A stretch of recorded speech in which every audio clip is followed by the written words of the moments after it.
Good morning, sir. Good morning.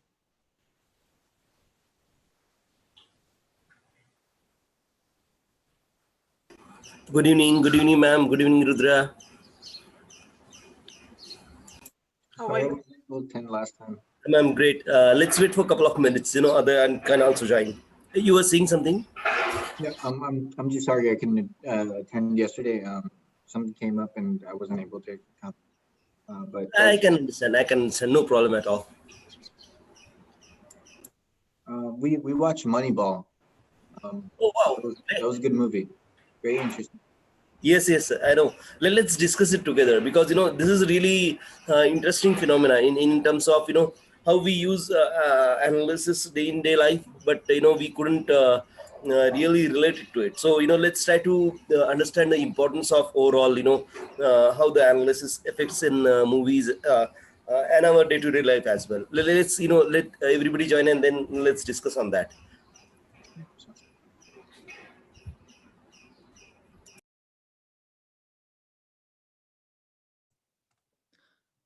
Hi, this is Deepthi.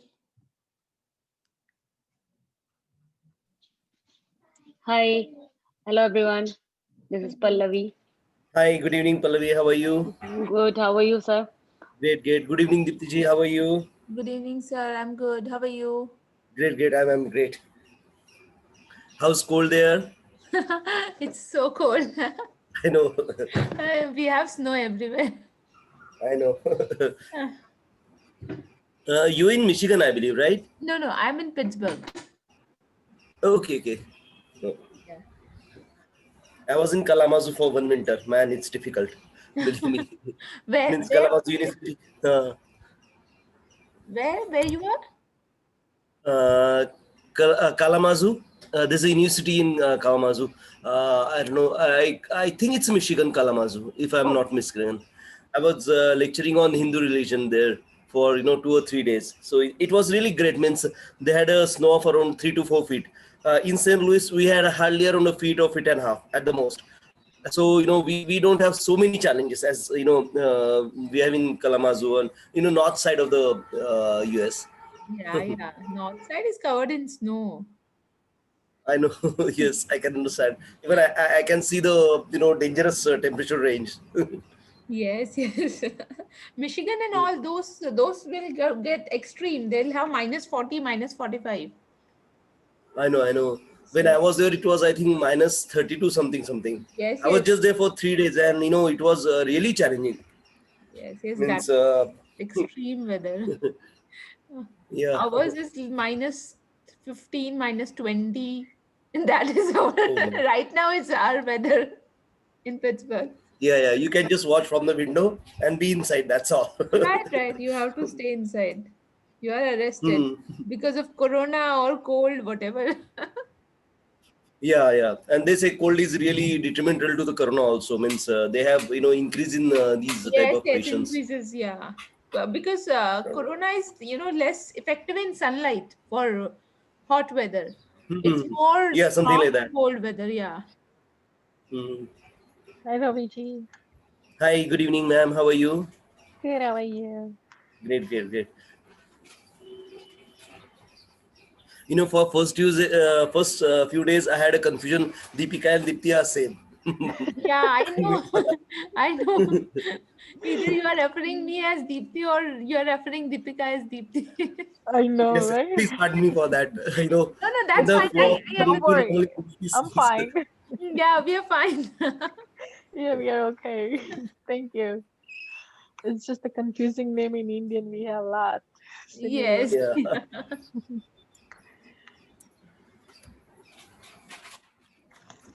It's really cold there, I believe, because we have less participants today. Oh, okay, how many we are now?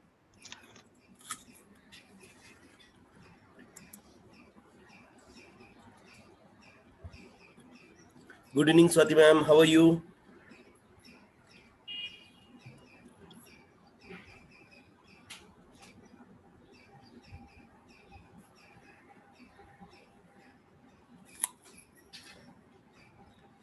Swati ma'am, could you hear me? Yeah. I can. Okay. Good evening. How are you? Good evening. Sorry, good morning to you. I'm good, thank No, you. that's okay. Whatever applicable. Where are you? Means which part of US? I'm in Chicago. Oh, see, it's also colder, right? Yeah.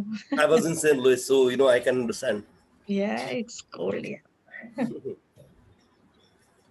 Sure.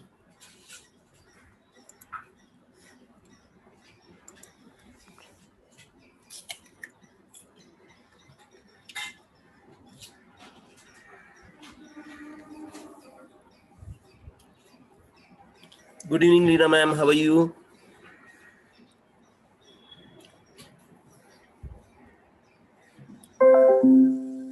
Hello. Hello. How are you, ma'am? All right. Everybody okay? Yes. Good, good. Thank you for asking. Not at all. So let's get started, right? Maybe I can just get this print screen. Just open this thing. Where am I? Okay, so on Thursday, we don't have ceremony as such. Devji is going to guide us, how profile building or, profile working is going to help us overall as far as, candidate and all those things. Pardon me for my posting. It was, not correct because we were discussing yesterday late night, and I had some challenges in thinking, I believe. Pardon me for that. So on Thursday, your morning, my evening, we'll have quick half an hour or 1 hour session, and Devji and recruiters will guide us additional to whatever we're discussing, because I'm not a recruiter, so I really couldn't guide you on your profile. I know how to work on that. This is for batch 1. Okay, so even you can join us, and if you can start working on your profile and start pushing on those things, that'll be also help you to get job faster, to work on your candidature faster. Because the way Devji explained, the way what I've understood from the progress of the whole scenario, we'll work on the profile. It'll take a week or so. Then we have a kind of week or week plus of marketing. So there'll be almost 3 to 4 weeks before you join the job. So before you join the job, we are targeted to finish each and everything, right? So that's how the whole thing is planned. So even if you start working with batch 1, I believe you'll be almost doing kind of overlap with them, because they're going to work on interview questions. They're going to have a couple of sessions with recruiters so that they can guide you on I'm talking about batch 1, right? So recruitment team will guide you on basis of how to speak, what to speak, which location, which company to choose and all. So on Thursday, your morning, my evening, we'll have a quick half an hour to max 1 hour call. And I believe recruitment team will send the invite. If not, then I'll send the invite. Okay, so that was that. Pardon me for the post. And we'll have a ceremony on Sunday same time, right? So Sunday same time, we will have a certificate distribution ceremony. So please be there, batch 1, batch 2, and we can have those certificates distributed there. Devji will be there, and I believe couple of other senior people will be also there. So let's be there on Sunday. That's my humble request. Even batch 1, batch 2, we'll try to share those certificates with you. And mostly I believe you'll get in PDF, which we can get printed, or let's try to understand the delivery mechanism also from Devji and all on Thursday. Okay, so who wants to go first? Who have seen a movie and can explain in their words what the analysis is all about, how the plots get affected, or how analysis is used in these movies, or in our real life, almost on day to day. Anybody who wants to go first? I can go first, but I did not understand. Out of this, I have seen at least 3 movies, but I Okay. just could not correlate But any ma'am, one of last it. time we also discussed. But yeah, let's go. Let's I try tried to. watching it again, like Wolf of Wall Street. I tried watching it again, but the same thing. I mean, it is all about the stock exchange and the bad practices there and their lifestyle and how they, the treacherous Right, right, environment right. it is, and also Or I cunning could way of not working. at all recollect any of it. Sure. In stock market, everything is analysis, frankly speaking, and speculation. They Yeah. do statistical analysis mostly, and it's a probability-based trend analysis, to be precise. They try to build a train, and they have some technique called, triple humps, or, triple block, triple lows, something like that sort. Candle lights, means if you ever know these statistical techniques, means No, my that I understand. See, the character itself, right? The character, right. the how it the movie goes is, I don't know how many of you watched it, but then I have watched that movie. He's been hired by that first firm, and then with the Right. Black Monday, he loses his job and he goes and joined this small Papa Mama shop kind of a company, and Right. then he introduced all this famous those tactic pump and dump scheme kind of a thing, and then Right. how he becomes rich and famous, and how what they do with their money, and how the How things start going FBI was down. behind him. So there's nothing like analysis, or like yeah, I mean, you have to have a analytical mind.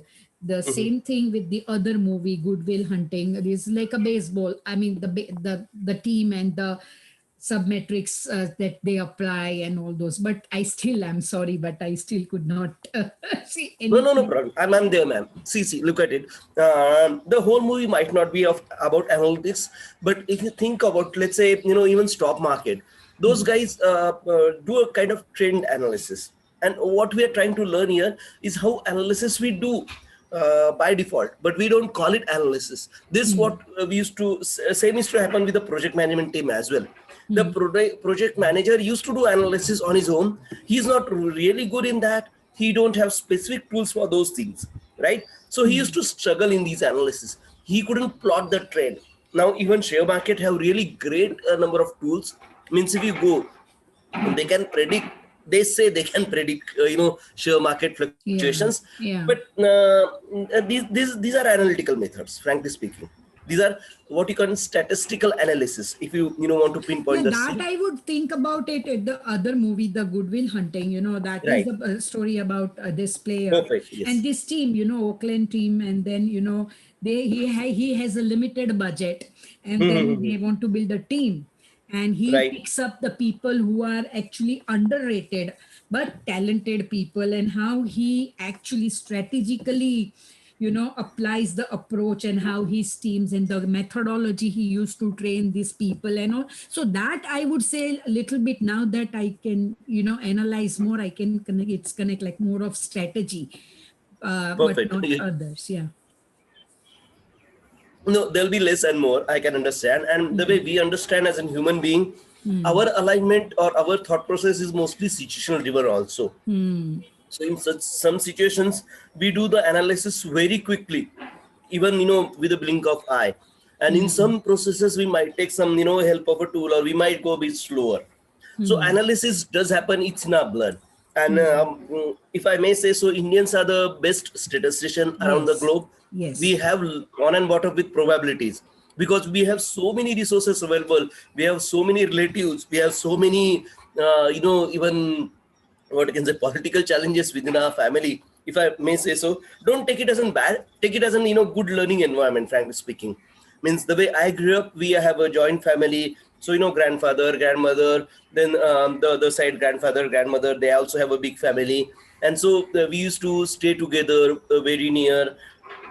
So I have been blessed with all the uncles and aunties. They're directing me how to play cricket. They're directing me how to lead the RSS. I was a Karyava for RSS, if you can understand those things. We used to have some shakha, and we used to, lead these students, my age friends. We used to play games. We used to play in bit of discipline. It's not a Right. really, More of a crude discipline. way.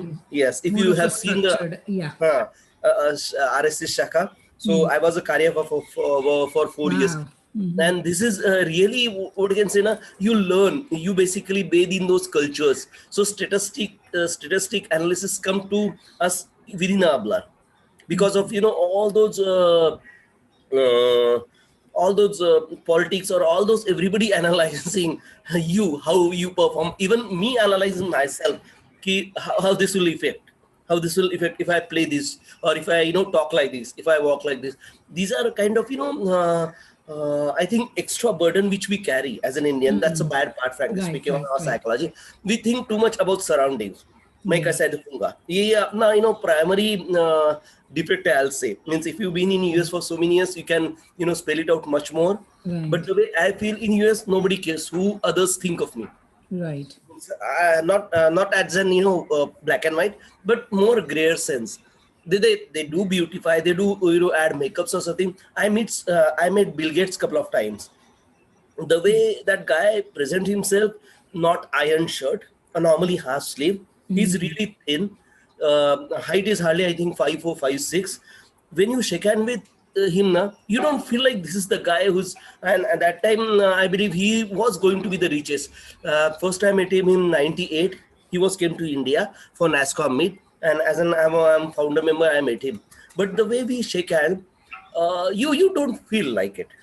If you shake hand with, let's say, if you meet Michael Jackson, if you meet, for that matter, what's the other share guy? One of the grand share guru, what they call, Warren Buffett. Warren Buffett. Yeah, he has all those, environment around him to be rich. Same thing like I believe with Trump, the way I've seen him. But that way, even as a matter of fact, even Ratan Tata is like that. Yeah, I want to share. yes, I don't want to take much of anybody's time, class time, but I have to share one personal experience with him. Wow. In the late, it was in the 98. Yeah, 98. No, sorry, 2008. I was traveling. I was flying on Jet Airways, and I was flying on a business class. So coming back, one of the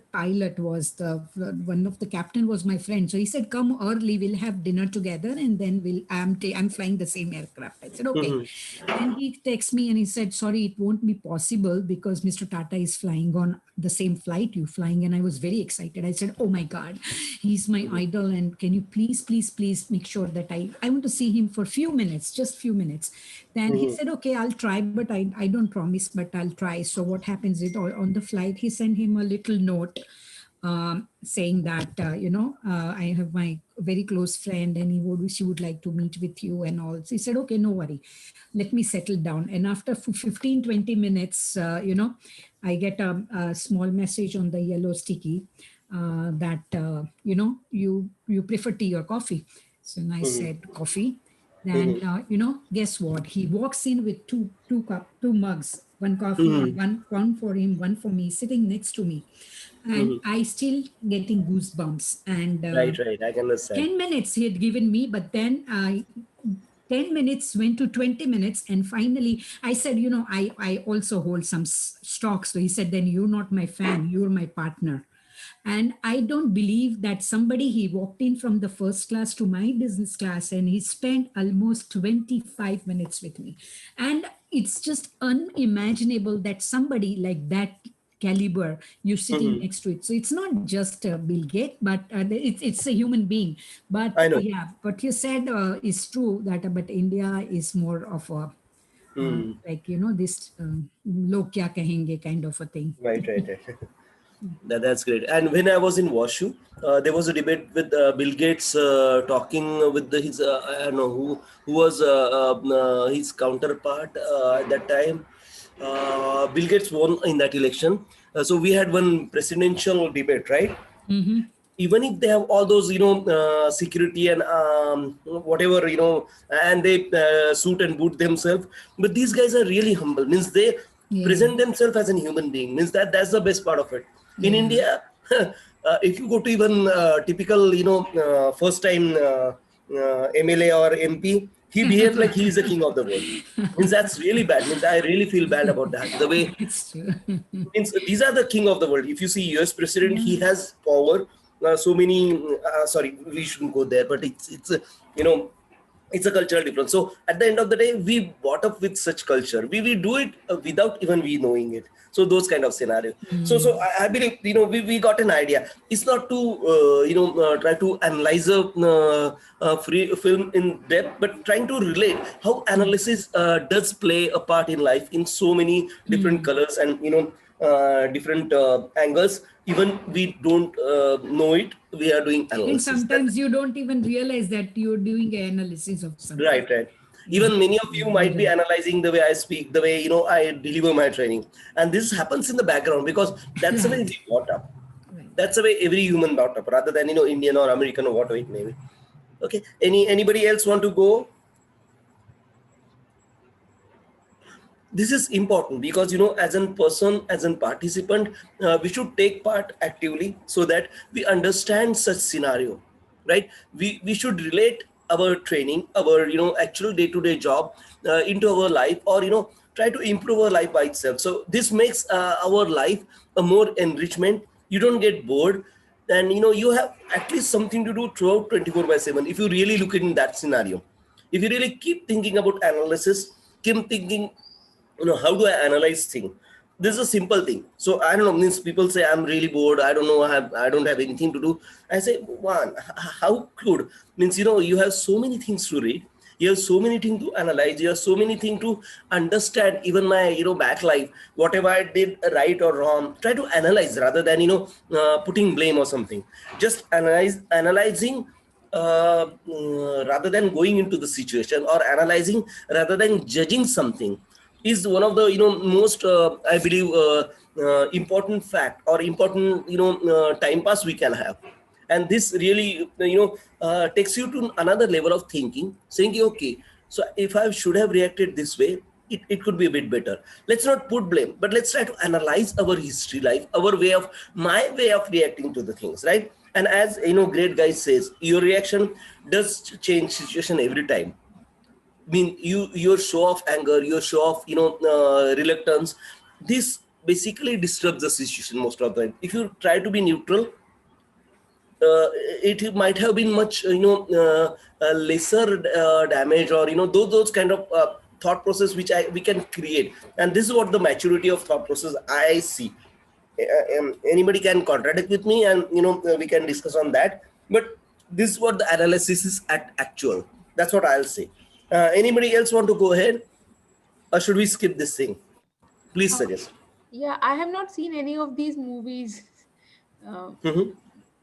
Any movie you've seen and you can recollect analysis I have seen within The that? Pursuit of Happiness. That is one of the very good movies. Oh wow, Pursuit of that's Happiness. another level, right? Yes, yes. Which one? So, I know. Pursuit of Happiness. Oh, okay. So Yes. I really like the way Will I handled Mm. everything. I mean, all the worst situations in his life. How he had actually used the Right. imagination, creativity. He Mm. actually used Mhm. situation to to rise above Right. everything, above all the Yeah. hurdles, all the challenges, and how he handled the And 5-year-old both dad and son acted superb. Yes, Yes. yes, yes. I couldn't recall the name of the actor. The name Billy of Grace, the no. I don't know the name of the actor. Was Because the I didn't watch too much English movies. Just अरे couple. he's really great actor. Yeah. Means Yeah. Karate Kid में भी वही बंदा है छोटा ना. Let Right. me Will Smith. come again. Will Smith. Will Smith, yes, Will Smith. I stuck on with. Okay, yes, Will Smith. Yeah. That's right. Thanks a lot. So Will Smith and his son, right? Yes, So they have acted in this movie, and I think Will Smith produced also it. He gone broke because it didn't picked up the first time. When he released second or third time, or second in third year, that movie made some money. And the movie, I believe, the way I look at it, the way he think it through, the way he think in the about that bone density sale, right? He plans it out, how to sell, where to go. Those are the flex of analysis. He talks to his son about how to react, how to behave in certain situation. That's a kind of learnings he share with his son through his Right, way and of thought process. even used That he even used the imagination of the child, just a 5-year-old child, when they have to Exactly. spend the night at the public Right. restroom, they were just imagining that there's a land of dinosaurs and dinosaurs are banging the door. So he actually Right. used the imagination to overcome the situation what he's Hmm. facing, and to stay positive. He stayed Right. positive along with the son. So Right. and then I think even Perfect. in the stock markets That's- and all, I mean, he actually analyzed the stocks and all, and he rose up with that. Exactly. Yeah.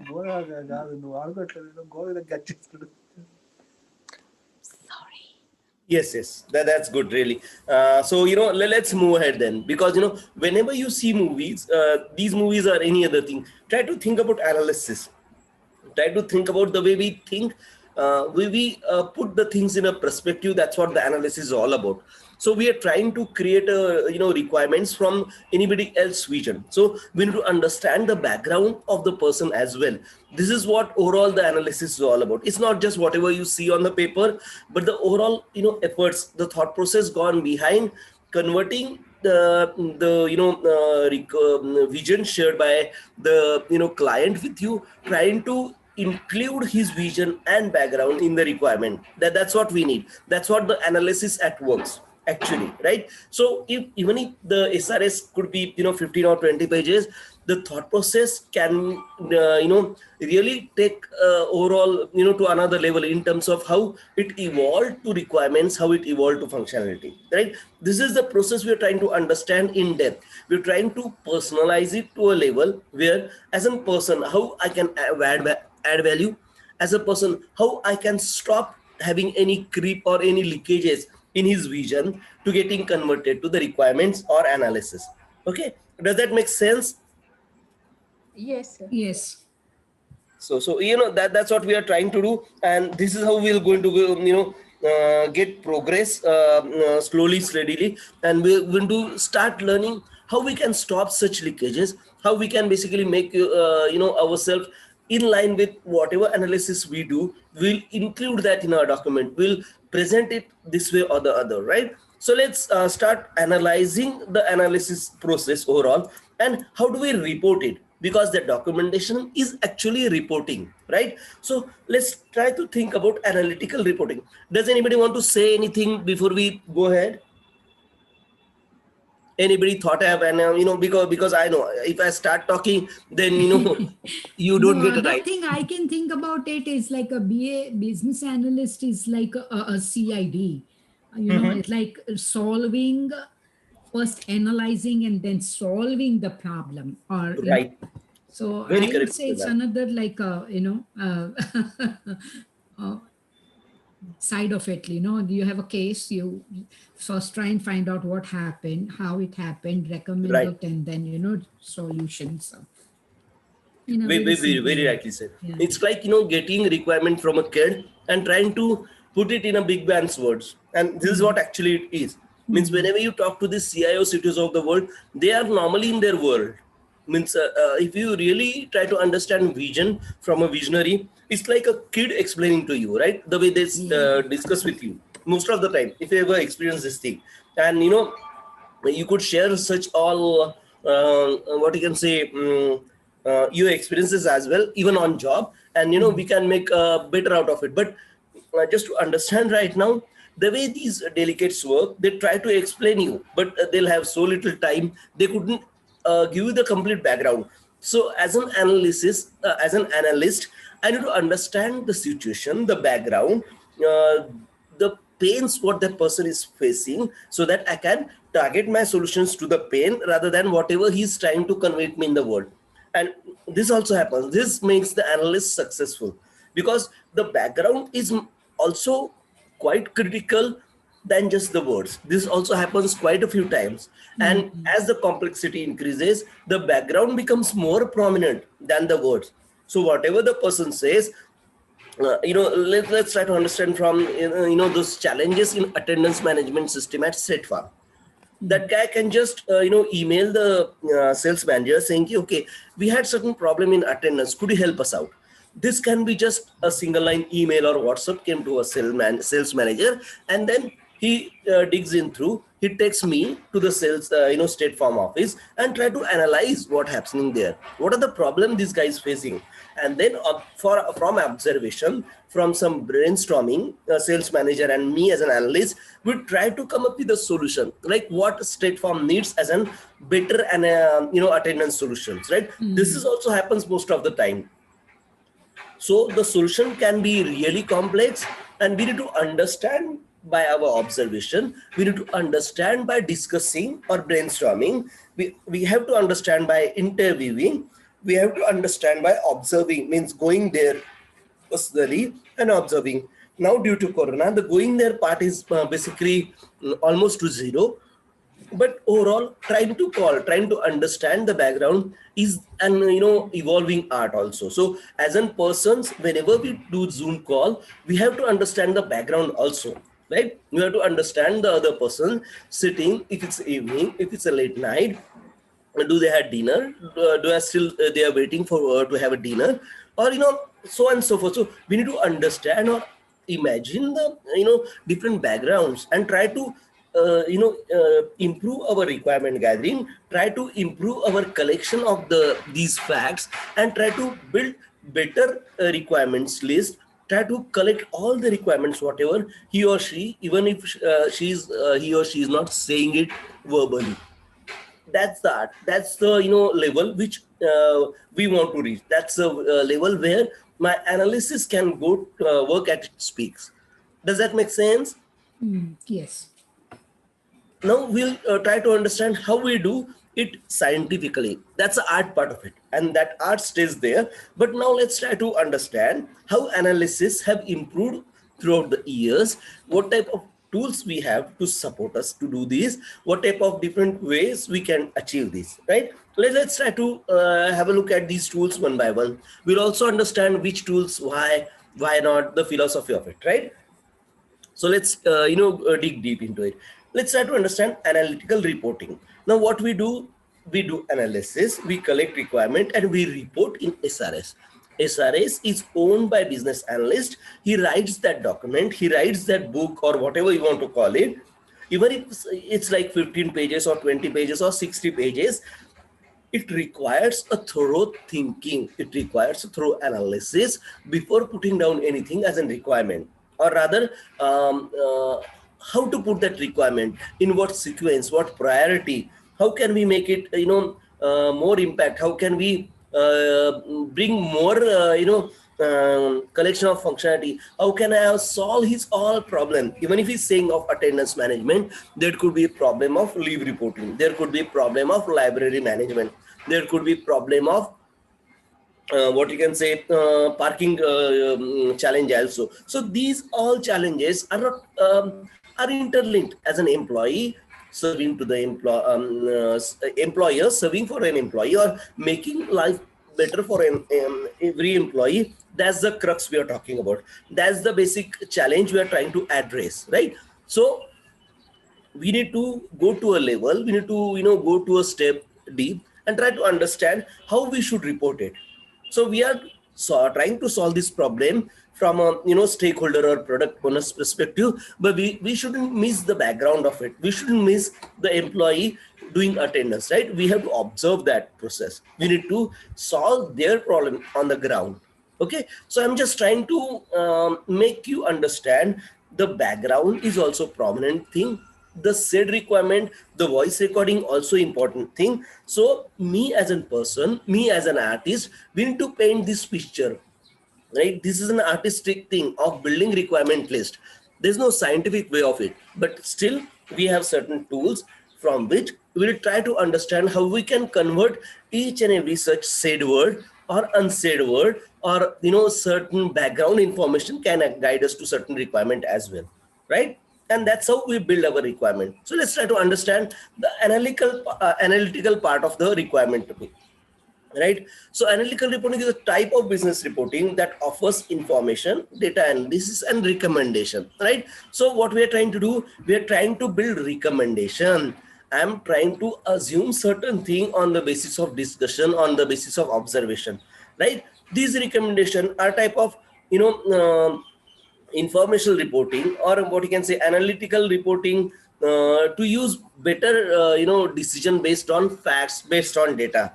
That's what the reporting is all about. That's how we analyze, we report based on data, based on fact. And to represent data, we will use Excel, so that we can compare, we can build some good pie chart, good bar chart. We'll learn how to do that. We'll also try to learn bar chart, pie chart, pivot tables, whatever they are. We do a bit of hands-on on Excel sheet as well, just to make sure whatever data I present to others will have complete inference drawn from the data and then present it, right? So those things, these are what you can say, couple of things which we are going to learn to represent or to present to others so that they could understand the requirement at its core. And then they'll have some details. I want to go to I want you to understand, we are not going to design anything. We are going to give a vision, a perfect formed picture of requirement so that the development team can take it to the designing and architecting level.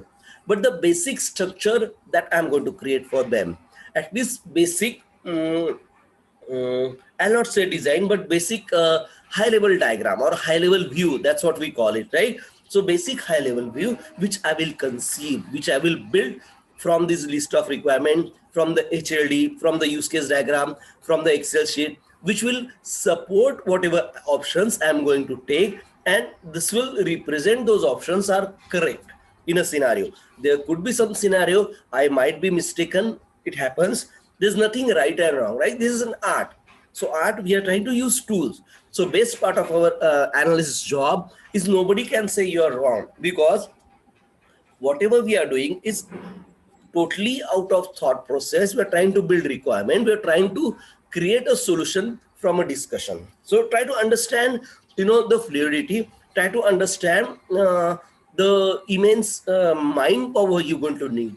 Try to understand the thought process or, the overall length and breadth of thinking, which, you have to put in as a person, as an analyst, right? So try to understand those things. Of course, these tools help you a lot. These tools make sure whatever you are doing are in a correct or, what you can say, a uniform growth pattern, so that the organization supports you to get this analysis in the best, correct way to use these tools, and we are going in the right direction, or we can make sure we are going in the right direction by using these tools, templates and all, right? So let's try to understand analytical reporting. It's a measurable impact made with the analytical reporting in various experiences, basically. And response, we are basically trying to, what I can say, analyze the critical thinking, trying to build this analytical skill and put the recommendation of the options which we have chosen for the users based on some, data, based on some facts. So we need to represent them also. Okay. Does anybody have any question? Have you understood the analysis we do? Have you understand what we do as an analyst? Yeah. Okay, great. If anybody have any confusion, please speak up, right? So that I can explain them in depth. This is what a business analysis role is. We understand vision, we convert it to a requirement, and then we basically extend it to a functionality. Rather, the team extend it to the functionality. I am there as an advisor. Now let's try to understand the various tools and techniques available or used in analysis industry. Now, there are basically a kind of thinking business solution understanding, right? That's the basic analysis. Now, how do I think? I try to understand the activities I'm doing, or I try to understand the events happening, and based on that, I try to provide a solution. What we, let's go back and let's try to understand the, thought process which we normally, the example which we normally take. Me with my sales manager, I'm working in Infosys and an analyst, go to State Farm to enhance their attendance management solution. Let's forget about the background. Let's start about trying to understand how I have to do it. So what the VPHR explains me, see, we have so many problems in our organizations for attendance. Many guys do proxy attendance. Many times I've seen on a register it look like we have full worker 100 workers working, but I could see hardly 90 or 92 workers. So I'm really worried about is the attendance secure enough to or foolproof enough to pay for all and those kind of scenario, because that's what the cost to company is, right? So that's how the overall problem starts. That's how he convey a problem to you, and you have to come up with a solution.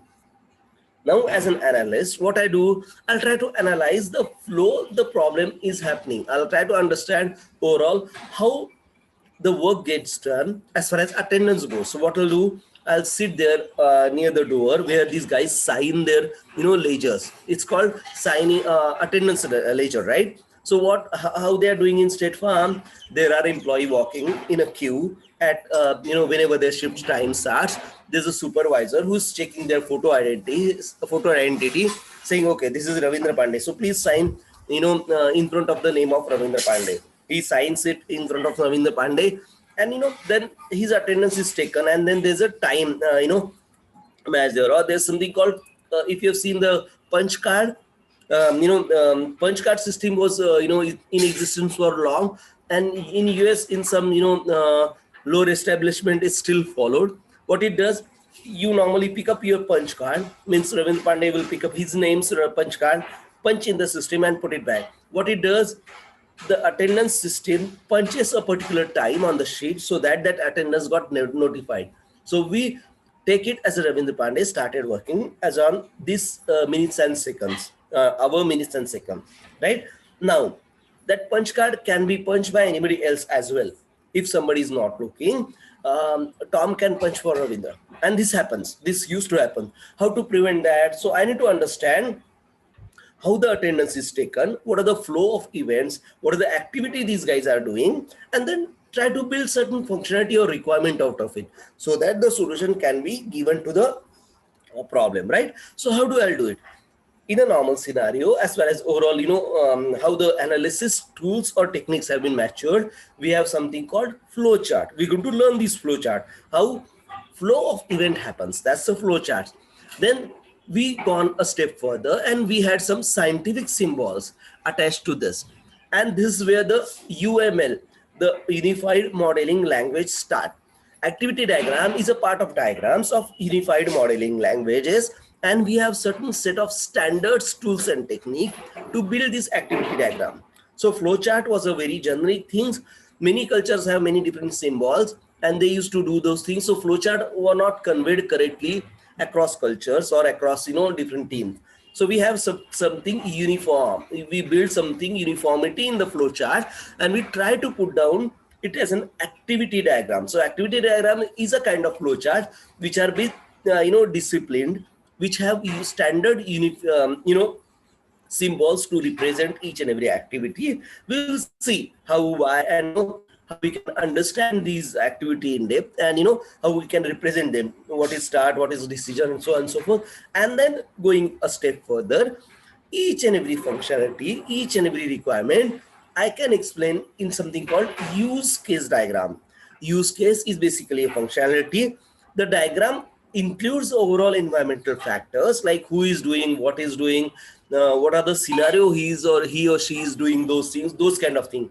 So when you talk about use case diagram, it's a diagram made to understand one strand of executions and exceptions or scenario within those execution strand or within those activities, frankly speaking. These are activities, right? Every functionality. The attendance taken is an activity for employee as well as for employer.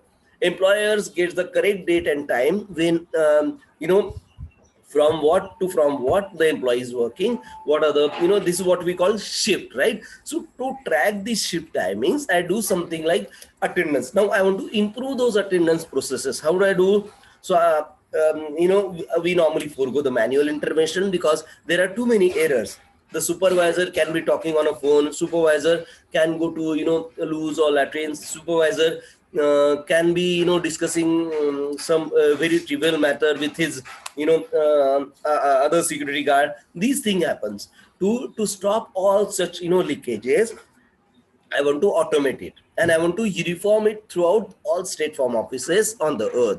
So how we'll do it? We'll see how the solution we can build, how we can include all or we can stop all those proliferations, we can stop all those leakages in attendance management system via these diagrams. We'll try to build it, and then we'll try to learn Excel Believe me, we try to learn Excel from building a table, what is row, what is column, how we can build a pie chart, how we can build a pivot table, how we can plan our expense. That's what we do as a workshop when we learned Excel. The last batch, we can do same, how we can plan our expenses. You don't have to tell me how much you are, doing expense, but let's try to understand from our real life scenario so that we can relate how to use these tools for our personal gain as well. Let's try to learn that. Then we'll try to learn or try to do a walkthrough to all the tools which are used in the industry but not prominent, right? These top 4 tools are most important, and we have to learn flowcharts, activity diagram, use case diagram, and Excel. These are the need, right? These are the necessary things. Then we go to some tools which are not used, not are the best practices, but they are used sparingly in some cases. So we'll try to understand the mind map, the product roadmap, which are almost like activity diagram. Then something called SWOT analysis, right? Then something called fishbone diagrams, process flow diagram, workflow diagram, pestle analysis, entity relationship diagram. We'll try to understand visual modeling, how visual modeling fundamentals work, what we can use as a tool. So this is a kind of journal walkthrough to understand if we have to learn any other tool than whatever we learned, how to do that. Of course, me as a trainer, I'm there with you for on your job also. So even if you're trying to learn a new tool, I'll help you out. And mostly I might have used it, during my experience. But let's see, let's try to understand. Even if not, then I'm ready to learn and I can guide you for the learning as well. Then we'll learn something called work breakdown structure. We'll also have a look at something called sequential query language or SQL command set, which is not a need, but it's good to know what SQL does. And if you want to learn, I can give a 6 hours, training, which I have as a recording, which you can go through if you want to learn SQL as well. Okay, does anybody have any questions on these list of tools which we are going to use? Right now, we don't know what is what, so. I can understand that. But No, the but, only thing is, we'll I know. don't know whether use case diagram is same as UML. It's something different. No, let's not put inference to it. Let's learn it, Yeah, and let's try learn to everything first, then Exactly. get a clear picture. Yes. Anybody have worked on any of these or know any of these? No. Actually, I had a training in when I was in IBM. We had the trainings, so I know. I mean, I did it almost 10 years back when I was in IBM. So I had trainings on UML and all. Great. IBM is a company who purchased a company called OMG. OMG was a company who devised this UML notification. OMG was based out of St. Louis. I'm lucky to work with something called Grady Butch, who is the forefather of starting this UML as in company, as in thought process. So I was lucky to work with Grady Butch personally. We used to do some weekend 3 years or 4 hour workshop to go to UML version 1.2 notifications. And I'm really glad to understand from his mouth how he thinks in terms of use case philosophy or activity diagram philosophy, or why the hell we should use UML. So I'm lucky for that. And IBM is a company who owns the company who have devised this UML notification. So now the tool is called Rational Rows. It used to call as a Rational Rows. Now IBM have given various different tool name to each of these diagramming techniques. We'll learn, we'll try to walk through different diagramming techniques we have in UML, and we'll have a kind of good video for various diagrams we do. Thanks, thanks to bring that up, ma'am. Anybody else? So works on flowchart in college time when we are Great. studying. Wow. Yeah. And we're going to, build on that knowledge as well. Believe me. Yeah. And Thank yes, you. in engineering, we have flowcharts. That's true. Yeah. That's true. Okay, so let's try. See, this is the flowchart, like as simple as that. How do we do it? Now, this is a flowchart of a patient admitted to what you can say, a hospital. Anybody want to explain, or could anybody think he or she can explain this flowchart? Please feel free. This is a learning, and there's no right or wrong again, right? So could anybody, analyze these dabbas, analyze these boxes, what we are doing? Could you see the boxes on the screen?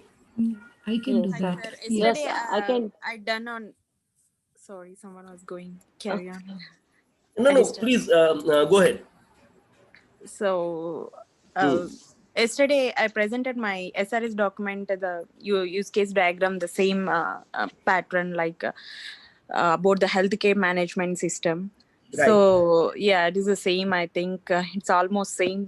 When the patient enter into the hospital, patient arrives in the hospital, and he registered the patient, booking an appointment. Register means that's what that booking an appointment, right? When patient arrives to the hospital. So if he or she registered or no, it will goes down to that another rectangular box. If it is if S, he booked the appointment, and when he enters in the hospital, it is like in a diamond shape. That's that. Yeah, when available nurse, when he booked the appointment, he will go to the nurse. When the nurse is available, it is in a S option. When it is not, it is in a rectangular box. So that's what that is. And when he goes to record the health condition, if it is S or no, when available nurse and everything, it goes. And again, the nurse take to the patient to the doctor. So that's what wait for doctor. The patient will wait for the doctor. When the nurse will come to that patient, and yeah, the doctor will come in a minutes. So he will wait for the doctor, and a patient go to the doctor and the patient need follow up all the things and arrangement next appointment. So that's what that is. Yeah. Only the words are a bit difficult because when you say patient goes to the rectangular box. Oh, yeah, sorry. Understand. Oh, yeah, sorry. What I understand is, okay, some boxes will say that this is the No, S box, let and me this will go to explain the no that. box. You're right. You're 99% right. No problem that. I'm just trying to make a joke out of it. Pardon me for that. No problem, sir. This is what I'm understanding. Perfect. Yeah. Perfect. I can understand clearly. So let's try to walk through. There are certain, as we discussed, right? There are certain standard set of symbols, and these are standard set of symbol which we are going to use in activity diagram also. So let's try to learn those things. This circular looking start button.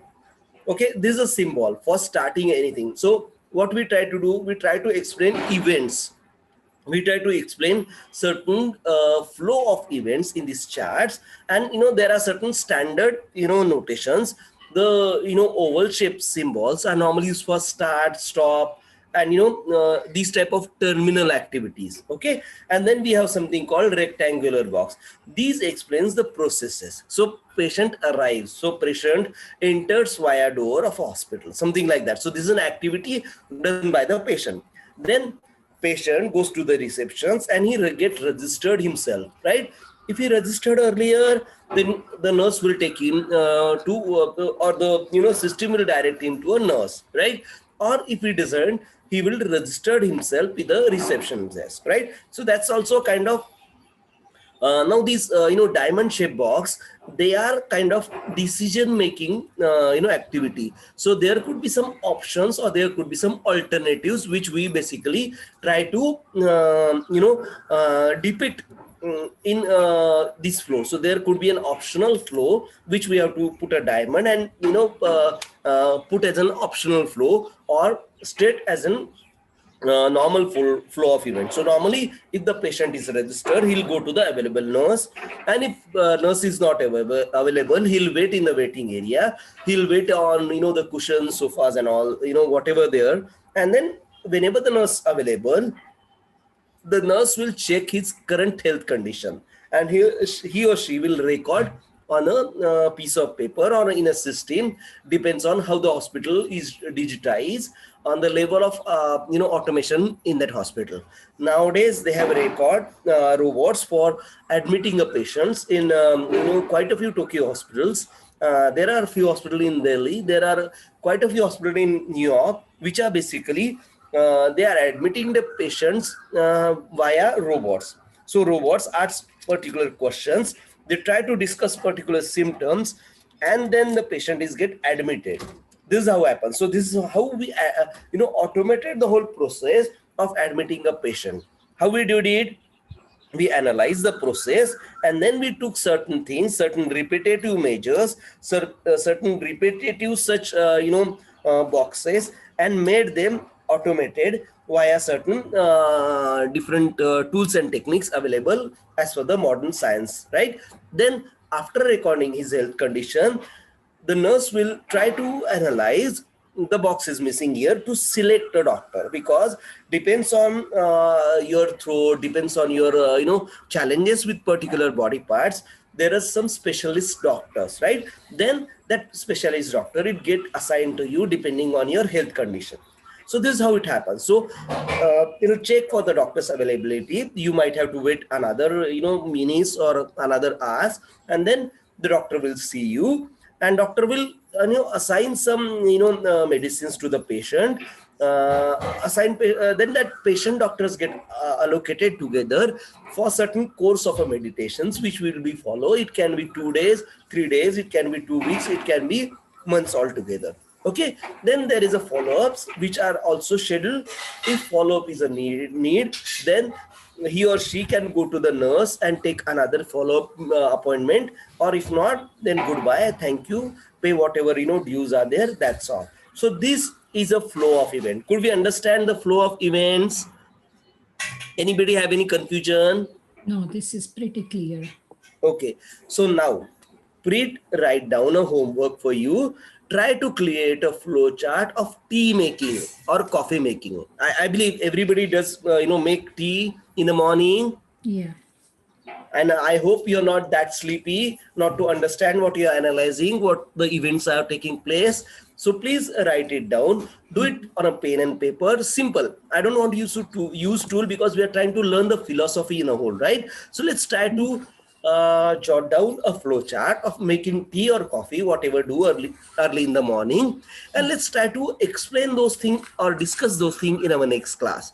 And let's try to see how the analysis differed from person to person and why we call it as an art. This is a real need, because now we are actually doing the work, whatever required on a job, and we need to understand certain background facts and figures, so that whenever we come to a fact saying this is correct, that is wrong, we need to understand the background, and we need to understand how that background is really important in terms of depicting this symbol. Even if these symbols are standardized, believe me, each and everybody of your flowchart will be a bit different.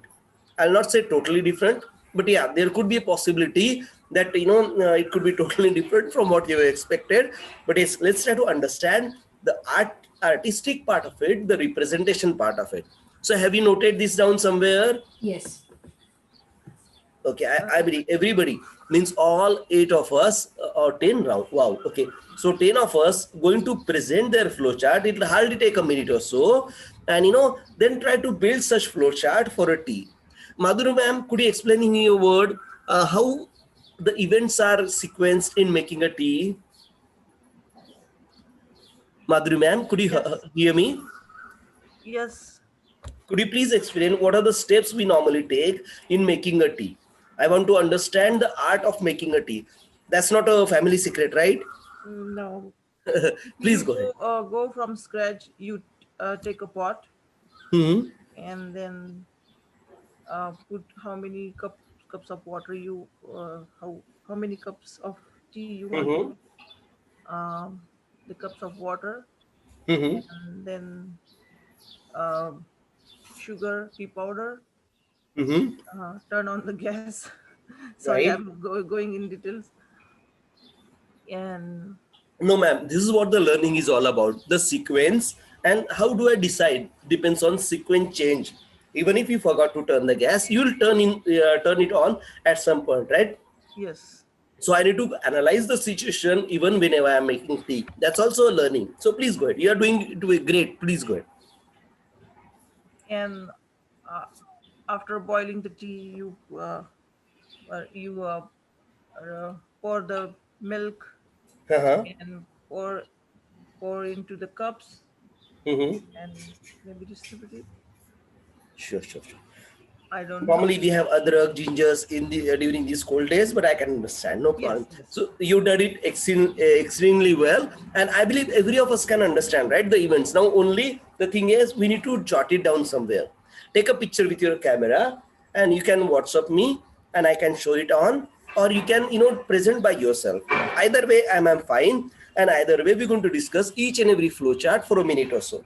This is a kind of homework which I want you to do, because we need to understand the analysis part of it, understand how to use symbol, how to leverage our thinking process and put it on the pen and paper. Let's not go to a tool level. Let's not try to go where we are going to learn a tool and then build a full flow chart. We'll do that eventually. So But this is the simplest non-standard. Yeah, please go ahead. So does these shapes matters? Yes, ma'am. These are the standard symbol. You can use your shape, but then you'll have a hard time in explaining to us, right? Okay. Means if you use rectangular blocks for decision making, we'll have a hard time, because this is how we are going. This is how we, what are the best practices in the industries for that matters. Okay. So we normally go. Even, okay, just to, share with you, good that you brought it up. Maths, we have a number 1 as a single line, number 2 as a number 2 character. There's a philosophy of understanding 4 as in 3, 3 as in 4, because these are symbols, right? And as in, let's say, alien coming from a Mars or any other planet, if they represent 4 picture as a 3 and 3's picture as a 4, try to understand, try to analyze how chaotic it will be. Could you understand? Could you analyze that? Could you think like that? I'm trying to make sure you understand the standardization part of it and why it's a need, right? Because if a person coming from alien planet who takes 3 as a 4 and 4 as a 3 and try to understand, whenever he try to communicate with you through maths, how difficult it is to understand, because we need to first understand what he's trying to say and how he says. So that communication has to be standardized to understand or to go across, right? For that matter, we build some best practices. We build some uniformity, and this is what we call tools. This is what we call different set of standardized patterns to use to represent certain things.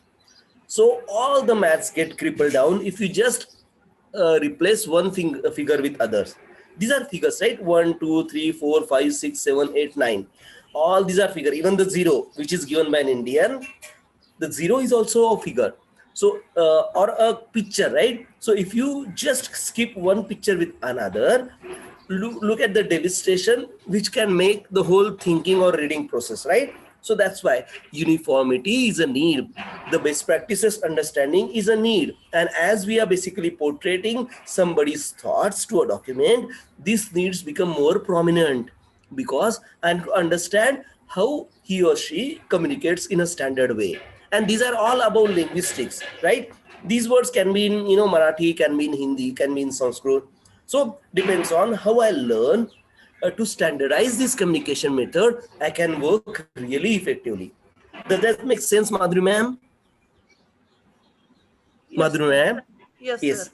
No problem. So that's why the standardization is important, right? So you can note down somewhere right now also what you mean by oval shape is for start, or and that's a termination box. And the rectangular is basically an activity or a sequential activity. The diamond or the, again a kind of, you can understand the diamond, right? So diamond is basically a decision box where we normally depict alternative flow.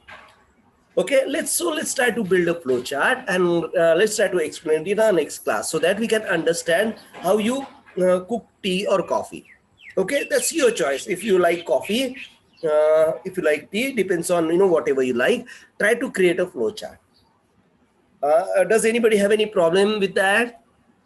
Anybody can do it, right? Yes, sir. Yeah. Great. Yes. No problem. Now let's try to go a step further and do a bit of what you can say activity diagram. Now what activity diagram does? It depicts the activity. Now we are going to a more standardized form of representation of activities.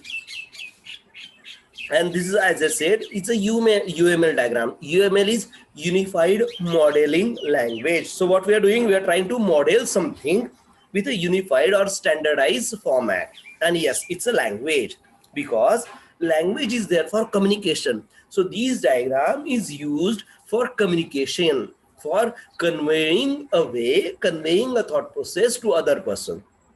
Okay, so at the crux of it, at the bottom of it, we are trying to convert a thinking process, a vision to another person via these diagrams. Does that make sense? Does anybody have any confusion in this? So, sir, UMLs are basically activity diagrams? No, ma'am. Activity is just one kind of diagram, ma'am. There are And how around, is it different than flow? How is it different from flow chart? Good question. Now, this is the question I really like. Okay. Now, flowcharts, the symbols were not standardized, and flowcharts is almost a 60-year-old tool.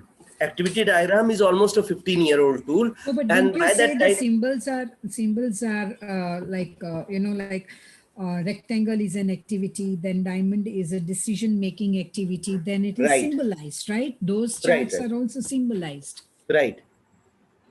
No, but these are basically, okay, whatever symbol I taught you, these are activity diagram symbols. Now No, let's try to flow chart understand. also, right? No, can you go Yeah, back to the it's a flow flow chart chart. again?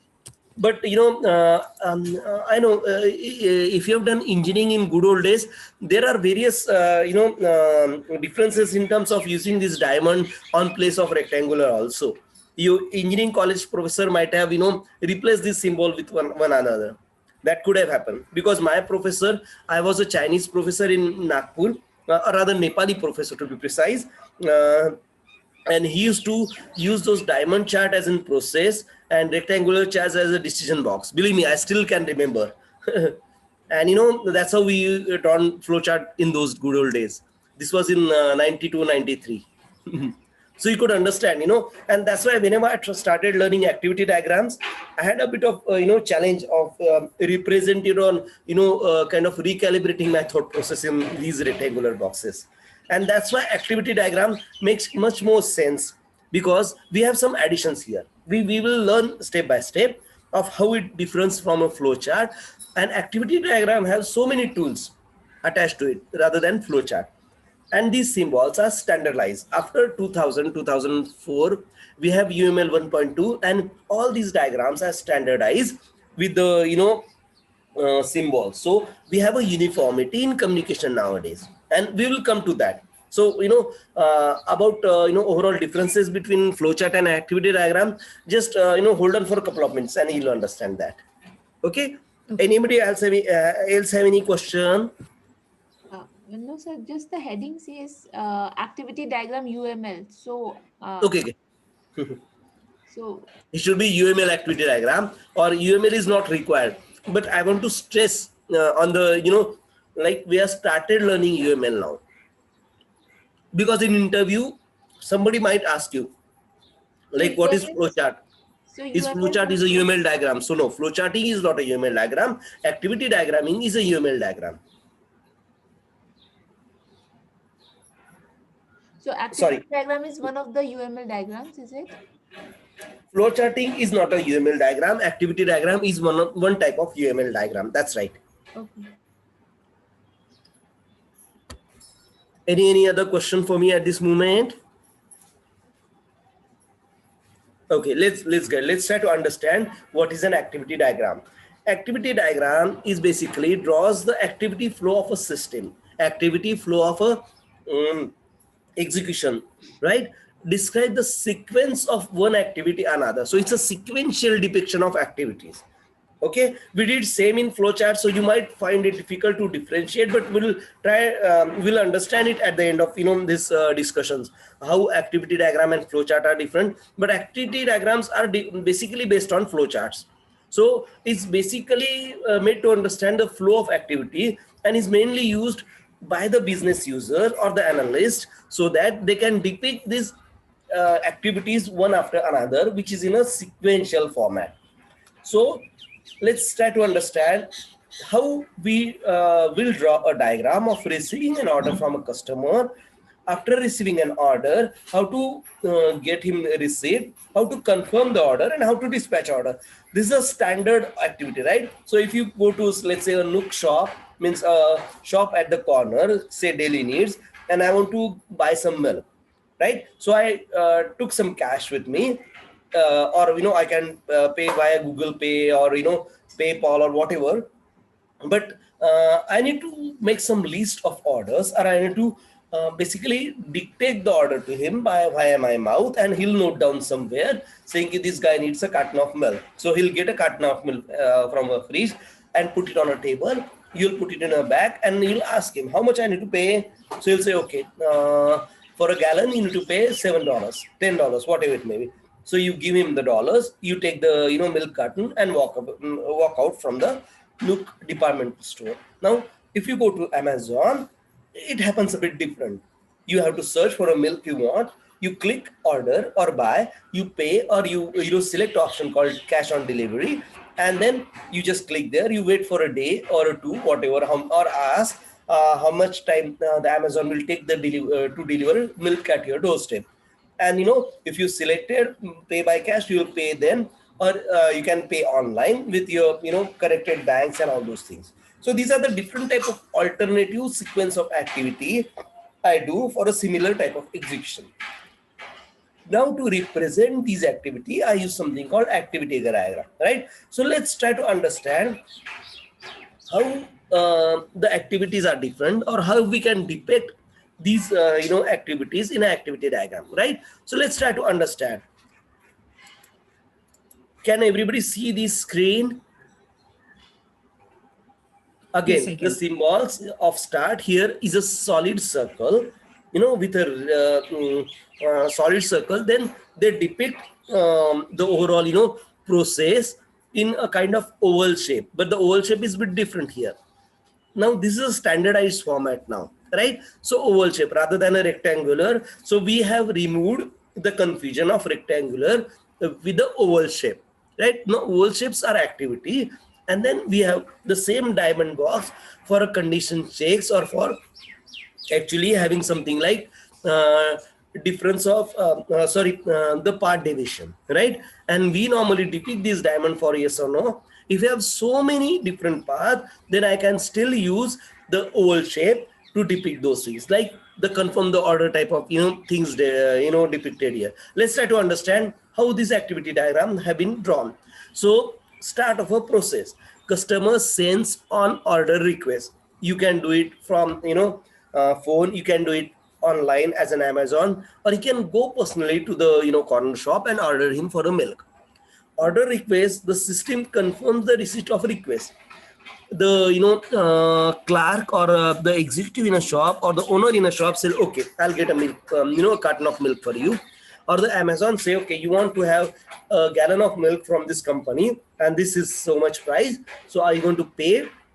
Or those things.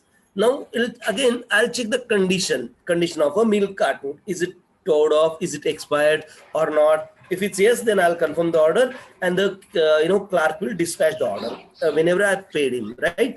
Other than that, if the condition is not okay, I can basically go for a special milk. I might order him, I need a full fat, low fat, or whatever, skim milk, whatever type of milk I want, and then I can basically go to collecting that order, and there the overall sequence ends. It looks a bit complex whenever you do it first time.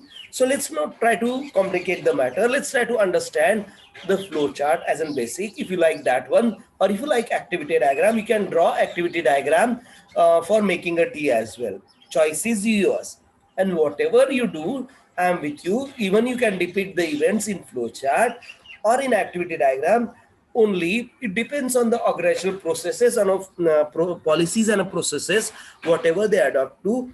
But you need to have either of these on job, quite a few times to depict activity diagram or to depict flow charts, what it may be. It's really saves you from writing so many text, or so many statements as well. Because a diagram says, speaks about 1,000 words, right? That's what overall philosophy says, and it's true. Because diagramming is easy. Here, the diagram is done by a tool. That's why you have all those, really good termination, rectangular shapes and all.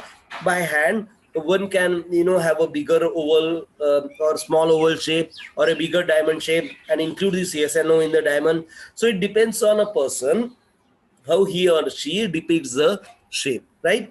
But these are the standard shapes followed for all these activities through the activity diagram. Does anybody have any question for me at this moment? Sir, in this diagram, Mm-hmm. we are starting the process, and then customer sends the order request, and then the order request system confirms the receipt of the order, and then we are checking if it is normal order.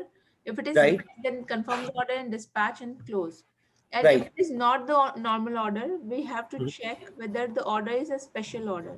Right. If it is a That's special order, then confirm the order, dispatch and mhm. end. But if it is not a special order, uh, why we are just terminating, we need to go back and check if it is a normal order, right? that's right. That's a error which is there, and that's why I was basically kept it as it is, because I want to understand. I want you to understand these difficulties and then speak it up. It's really great. Thanks a lot. Does anybody have any contradiction on these? The way ma'am have explained, you explained splendidly, and that's the correct flow. I have specifically, categorically put this out of discussing these things, but yes, you have put it very correctly in the simple, correct words. So thanks to that. So basically, this arrow should be pointed towards the other decision boxes. That's right. It Right. should go back to saying, okay, now if it's a special chosen, then confirm the order and dispatch the order. Very rightly said. Very rightly depicted. Everybody agrees with that, or anybody have some difference of opinion? No, I'm good. Okay, great. So I'll repeat again. Let's do a flow chart or activity diagram of making a tea, so that we can understand. We have understood the symbols and we can do these diagrams, because understanding a functionality is the basic. Understanding the vision, understanding the sequence of an event is what at its crux analysts do. Okay, so we're going to start learning this art with these scientific tools which are evolved over years altogether, right? Yes. So basically, the Mhm. condition check and the decision making activity is same as the diamond. So either is a condition check or it is a decision making. Because it's a condition check, there's a decision making involved too, right? That's right. We normally take a decision based on certain On the conditions, conditions, right? right? Right. And we depict those conditions in these boxes. They have not actually included the complete conditions, but yes, they've tried to put it as a check if the order is normal. If not, then they just terminate the thing. If it's yes, then confirm the order. So they are not open for special orders. That's what this diagram says. But that's not the case. Normally, we have to serve the customer whenever we have a shop or something, right? Right. That's right. So I believe everybody understood. So as an homework, please do an activity diagram or a flow chart, whatever you are comfortable in, and let's try to discuss, try to present that thing. So what you can do, you can draw it on a pen and paper, take a photograph from your mobile or your laptop, and let's put it or share it on a WhatsApp, and then I'll put one by one. Or you can take the control and present by yourself as well. Whatever you like. Okay, we can decide in the next class. Please don't worry. Let's go ahead. Oh, so I believe there is no confusion on this, right? This is really important tool. Let's try to understand in depth how the activity diagram works for a BA. We model the workflow by using this activity. This is the first level of thinking. We model the events. We'll try to understand every requirement as a sequence of activities to be performed. We'll try to model this sequence of activity in these activity diagrams. We are modeling the business requirement. That's what we are doing, right? As a business analyst, we are trying to understand a high level functionality or high level sequence of events are going to happen whenever I give the solution or I modify it or I try to solve the problem of a consumer. Even I can depict the activity as is today, right? As is they are doing the attendance, I can depict those events as well. But normally this is used for depicting the solution which I'm going to provide to these clients. right, to the stakeholders. Then investigating business requirements at a later stage can also be an option. I can go in depth at a later stage. I don't have to put all the details in the start of work. So I'm doing it step by step wise. I can have so many activity diagrams I required for one functionality or many functionality. It depends on me. It depends on me as an artist to draw how many diagrams I need overall for depicting this thing clearly or guiding this thing clearly for all the readers and observers. Okay, I don't have to guide on a scope. There are no, what can say, scope limitations or number of users. I'm trying to keep these parameters out of diagramming right now so that I can just concentrate on a sequential event flow. Have you understood this? This is really important because I need to understand the shortcomings of an activity or flowchart, and I need to understand what is the main purpose of activity diagram. I'm trying to just capture the sequence of activities in a current scenario or a solution I'm going to give it to the stakeholder or a client, right? So I can't guide on a scope, limitations, users, system boundary in this diagram. And I understood that. Every tool has its merits and demerits. These are the demerits of activity diagram. These are the disadvantages of activity diagram. You can't guide on a scope, limitation, number of users, system boundaries in this, right? Conceptualization or activities and modeling requirement is the main purpose of activity diagram or a flowchart. Do anybody have any challenge in understanding this? Anybody have any question for me at this moment? I'm good. This is really important to understand, right? What are the shortcomings of an activity diagram? Why we use activity diagrams?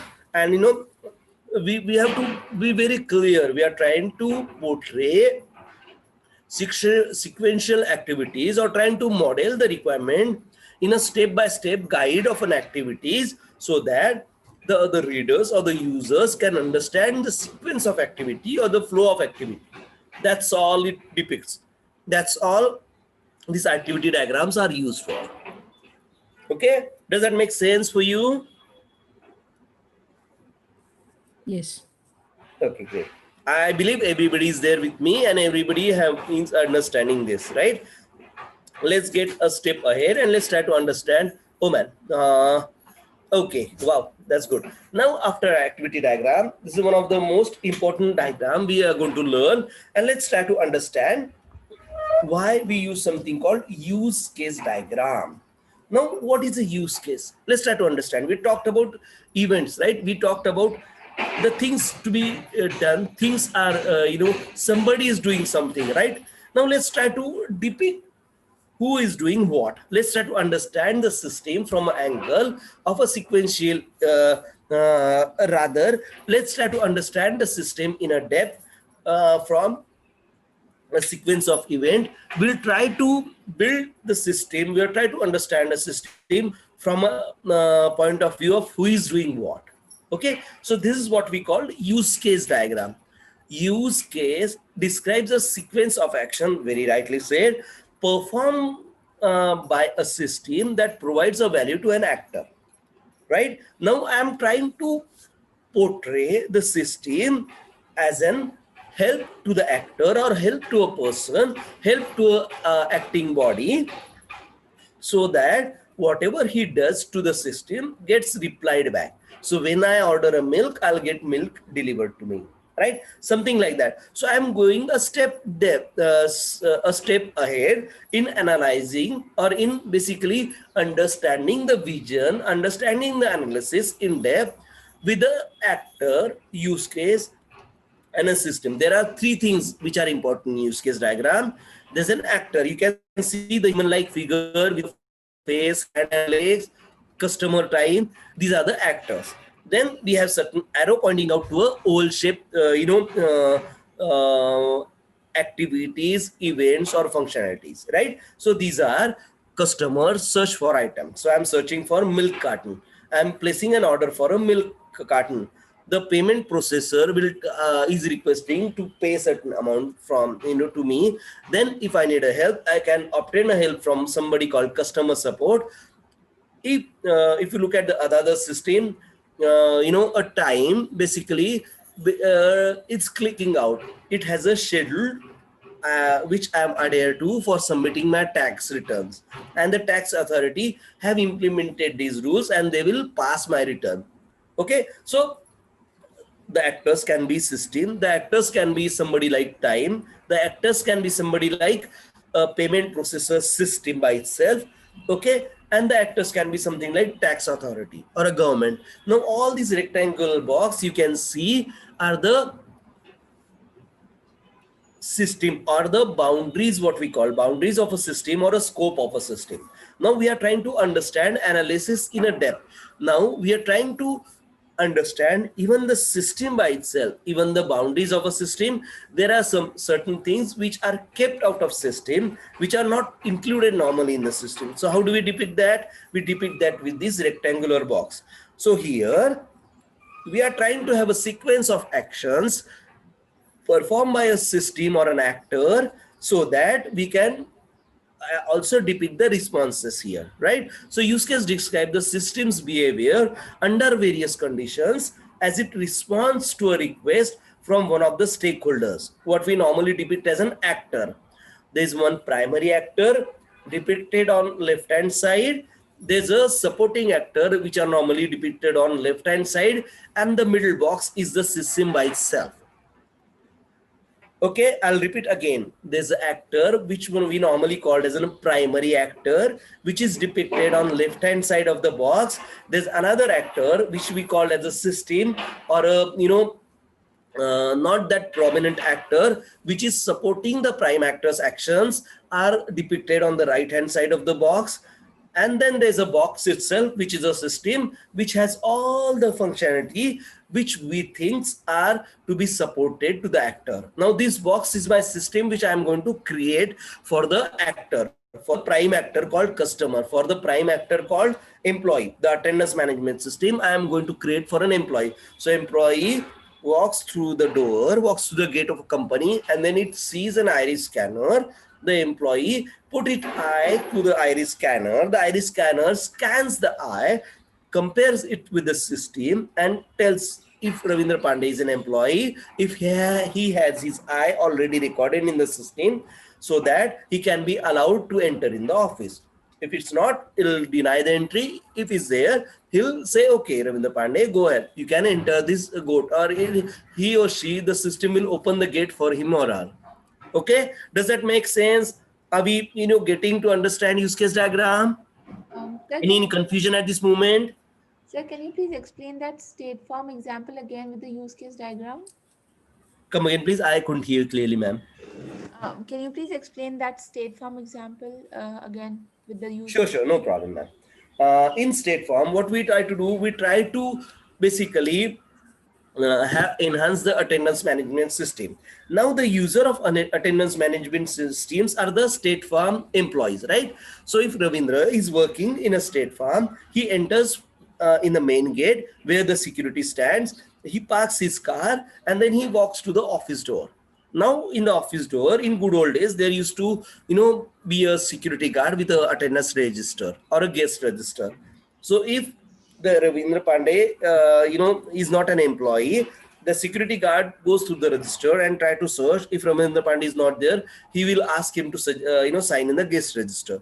But in new modern days, I don't have a security guard who stand out of the gate in the cold and really shiver and try to get ID from Ravindra Pandey. What I do, I'll have some robot, I'll have some automated mechanism in place. What I do, I have something called iris scanner, which I believe is a foolproof system. Let me come to that some other time. But I have something called iris scanner. So I put, I have some label there or a board there saying, please put your right or left eye to that iris scanner so that we can scan you.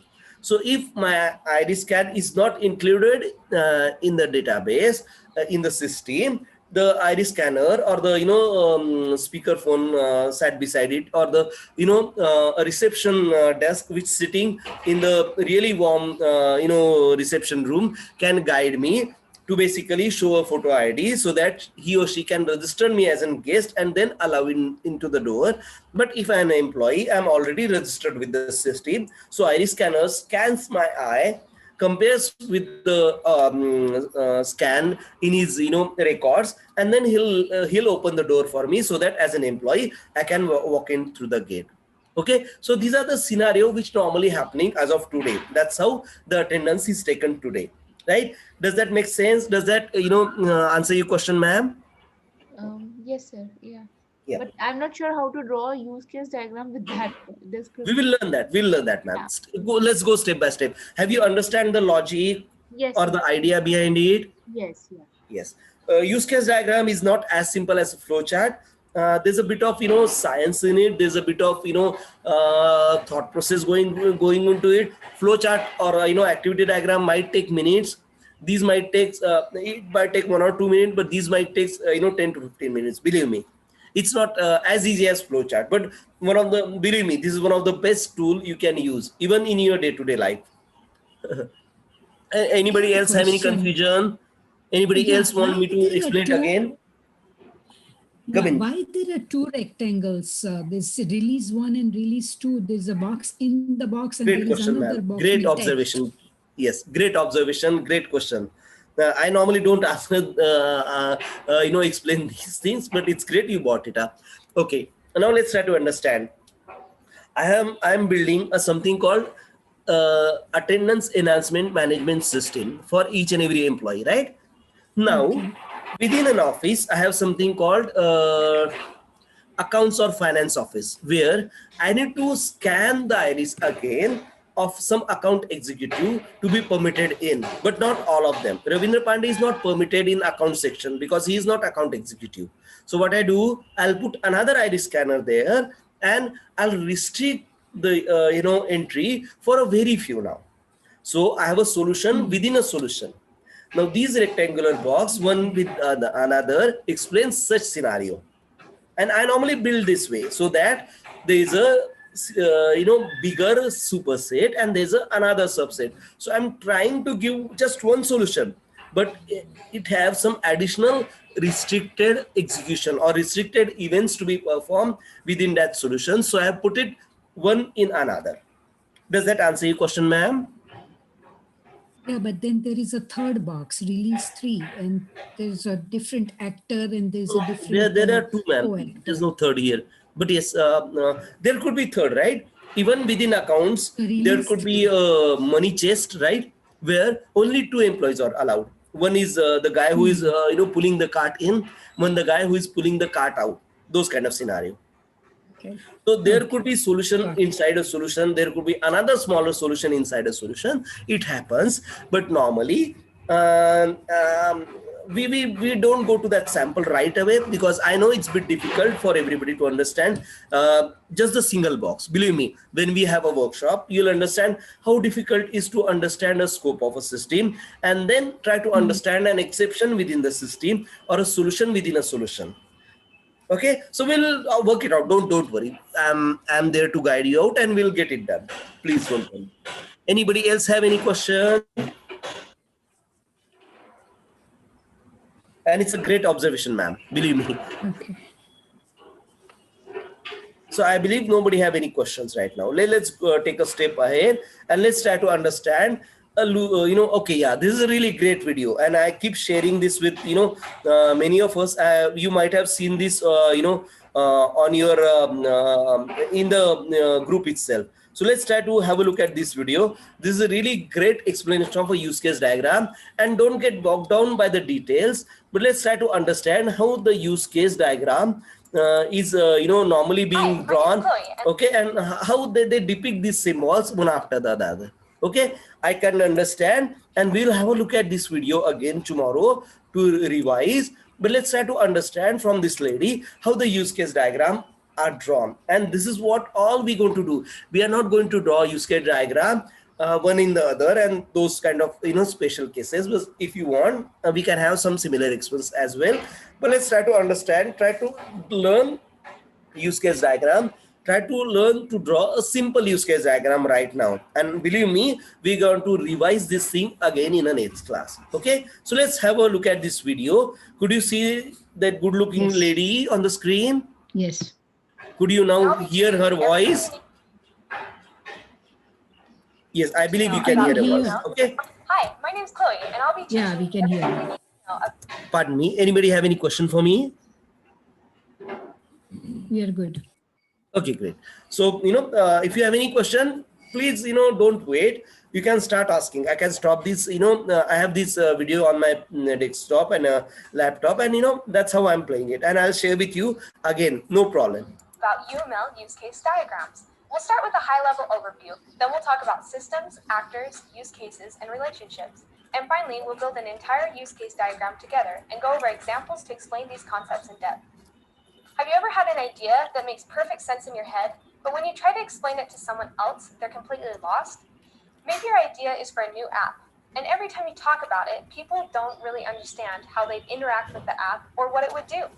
This type of scenario is where a use case diagram is very helpful. Here's a simple description of a use case diagram. First, it shows a system or application. Then it shows the people, organizations, or other systems that interact with it. And finally, it shows a basic flow of what the system or application does. It's a very high-level diagram and typically won't show a lot of detail, but it's a great way to communicate complex ideas in a fairly basic way. Before we really get into the tutorial, let's talk about how you're going to make a use case diagram. You can draw them out with pen and paper, but a diagramming application is going to be much easier. Today I'll be using Lucidchart, and you can too, for free actually. Just click the link to access Lucidchart's website. Enter your email address, and you'll have a free Lucidchart account in just a few seconds. It's easy to use, and you can follow along with me as we build a use case diagram. Okay, so we're going to break down use case diagrams into 4 different elements: systems, actors, use cases, and relationships. Let's start with systems. A system is whatever you're developing. It could be a website, a software component, a business process, an app, or any number of other things. You represent a system with a rectangle, and you put the name of the system at the top. We're going to build a use case diagram for a very simple banking application. We'll call our system Banking App. This rectangle helps define the scope of this system. Anything within this rectangle happens within the banking app. Anything outside of this rectangle doesn't happen in the banking app. The next element is an actor, which is depicted by this stick figure. An actor is going to be someone or something that uses our system to achieve a goal. That could be a person, an organization, another system, or an external device. So who or what is going to be using our banking app? The most obvious actor is a customer. We are going to have customers that download and use our banking app. Another actor that we'll want in our diagram is the bank. The bank is going to provide information that feeds into our banking app, like transactions and account balances. Here are a couple things to keep in mind when dealing with actors. First, it's important to note that these actors are external objects. They always need to be placed outside of our system. Second, actors need to be thought of as types or categories. For our banking app, an actor isn't going to be a specific individual or a specific organization. We wouldn't label our actors as John and Chase Bank. We want to keep things categorical. So right now we're saying that both customers and banks are going to use our app. And this brings up the topic of primary and secondary actors. A primary actor initiates the use of the system, while a secondary actor is more reactionary. So in our example, which actor is primary and which actor is secondary? The primary actor is customer. The customer is going to initiate the use of our system. They're going to pull out their phone, open up our banking app, and do something with it. Bank, on the other hand, is a secondary actor. The bank is only going to act once the customer does something. If the customer goes on the app to see how much money is in their account, only then does the bank engage with our system to provide the balance. Primary actors should be to the left of the system, and secondary actors should be to the right. This just visually reinforces the fact that customer engages with the banking app and then the bank reacts. The next element is a use case, and this is where you really start to describe what our system does. A use case is depicted with this oval shape. and it represents an action that accomplishes some sort of task within the system. They're going to be placed within the rectangle because they're actions that occur within the banking app. So what is our banking app going to do? We're going to keep things very simple. Our banking app is going to allow a customer to log in, check their account balance, transfer funds between accounts, and make payments towards bills. So if this is what our banking app does, we're going to have use cases that describe each of those actions. We'll have a use case called login, another called check balance, another called transfer funds, and finally make payment. You can see that each of these use cases starts with a verb and reinforces an action that takes place. We also want them to be sufficiently descriptive. If this use case just said transfer, that'd be too vague. Finally, it's good practice to put your use cases in a logical order when possible. That's why we put login at the top. That's the first thing that will happen when a customer uses our banking app. The final element in use case diagrams are relationships. An actor, by definition, is using our system to achieve a goal. So each actor has to interact with at least one of the use cases within our system. In our example, a customer is going to log into our banking app. So we draw a solid line between the actor and the use case to show this relationship. This type of relationship is called an association, and it just signifies a basic communication or interaction. A customer is going to interact with the rest of these use cases as well. They're going to check balance, transfer funds, and make payment. So we'll draw solid lines out to each of those as well. Secondary actors will also have relationships. Remember, each actor has to interact with at least one use case. So which use cases will the bank interact with? When a customer wants to check their balance on the app, the bank is going to provide the correct amount. Let's draw a line between bank and check balance. Similarly, when a customer wants to transfer funds or make a payment, the bank is going to follow through with those transactions.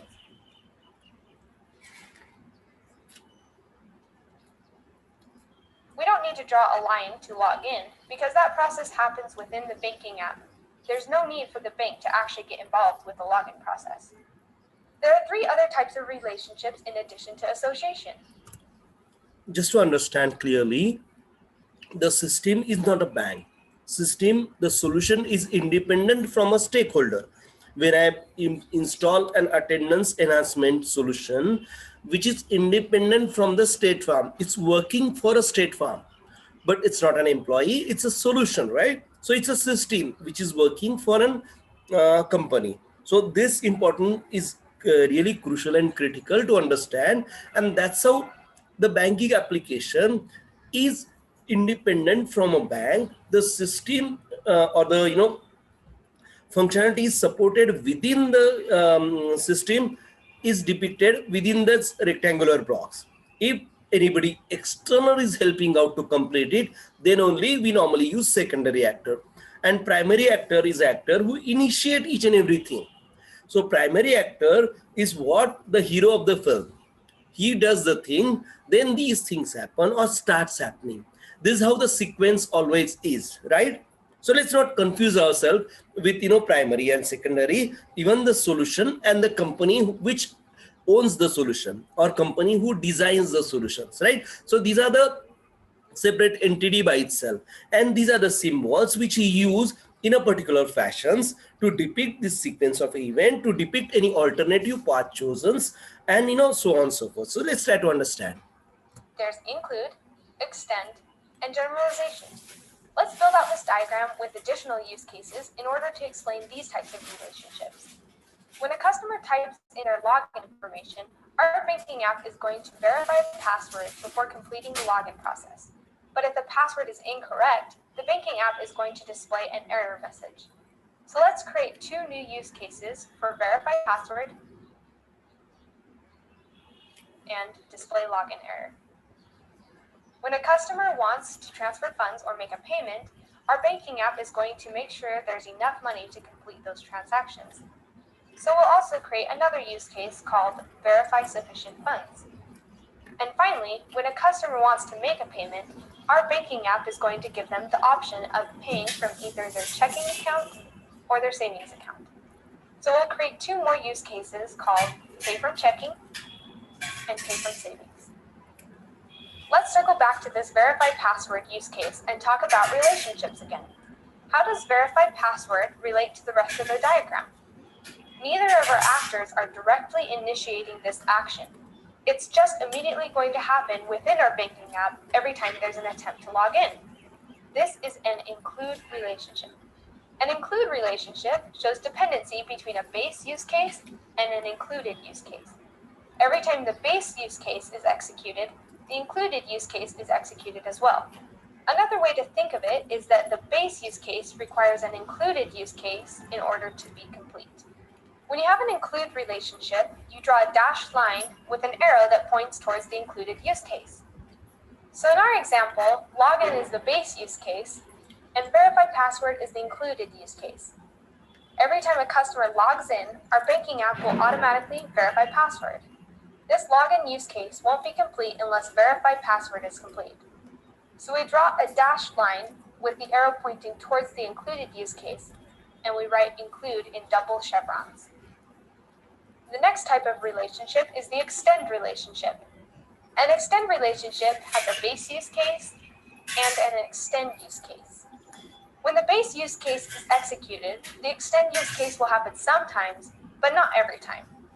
The extend use case will only happen if certain criteria are met. Another way to think of it is that you have the option to extend the behavior of the base use case. When you have an extend relationship, you draw a dashed line with an arrow that points towards the base use case. In our example, login is a base use case, and display login error is an extended use case. Our banking app won't display a login error message every time a customer logs in. This will only happen once in a while when a customer accidentally enters an incorrect password. Since this is an extend relationship, we draw a dashed line with an arrow that points to the base use case and write extend between double chevrons. Hopefully, this thoroughly explains the difference between include and extend relationships. But just in case, here's a very basic example to help differentiate between the two. If you sneeze, you will close your eyes. That's an included relationship because it's going to happen every time. Additionally, if you sneeze, you might say, excuse me. That's an extended relationship because it supplements the sneeze, but isn't completely necessary in the sneezing process. Just remember that include happens every time, extend happens just sometimes, and don't forget that the arrows point in opposite directions. One quick thing to note is that multiple base use cases can point to the same included or extended use case. For example, both transfer funds and make payment are going to point to verify sufficient funds as an included use case. We want our banking app to make this check every time either of these base use cases occur. You don't need to duplicate the verify sufficient funds use case. The simpler your diagram, the better. The last type of relationship we'll discuss is generalization, also known as inheritance. When you make a payment from our banking app, you can do so from either your checking account or your savings account. In this scenario, make a payment is a general use case, and pay from savings and pay from checking are specialized use cases.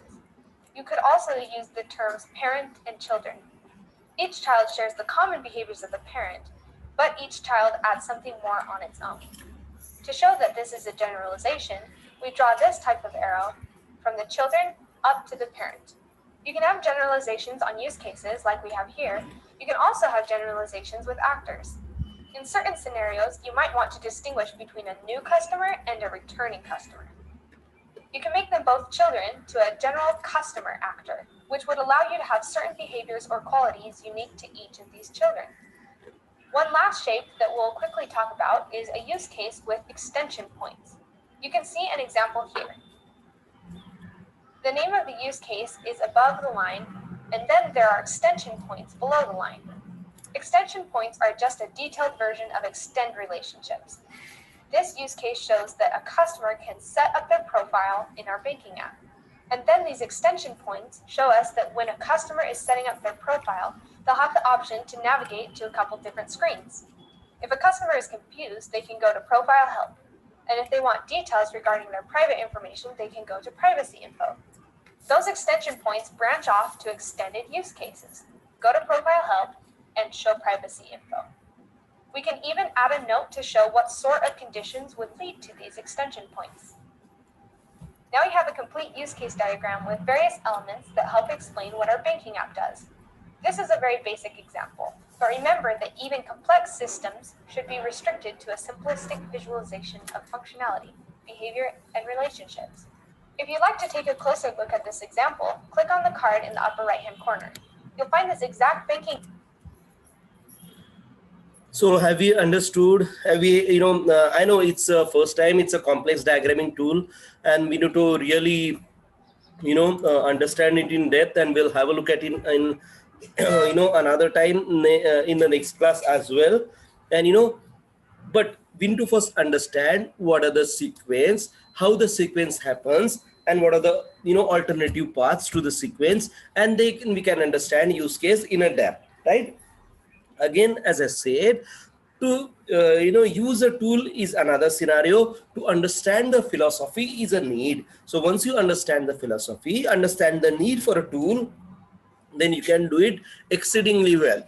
So I believe let's try to do the actual homework which we have think it through of being making a tea or a coffee in the morning, and let's try to depict a flow chart or an activity diagram so that we can understand the sequential of event, and then we can try to understand how we can convert it to a use case diagram, or what are the things we can add it to make it a use case diagram. Okay, as the lady clearly said, it's really great video, believe me, and it depicts all the use case diagramming things which you need as an analyst.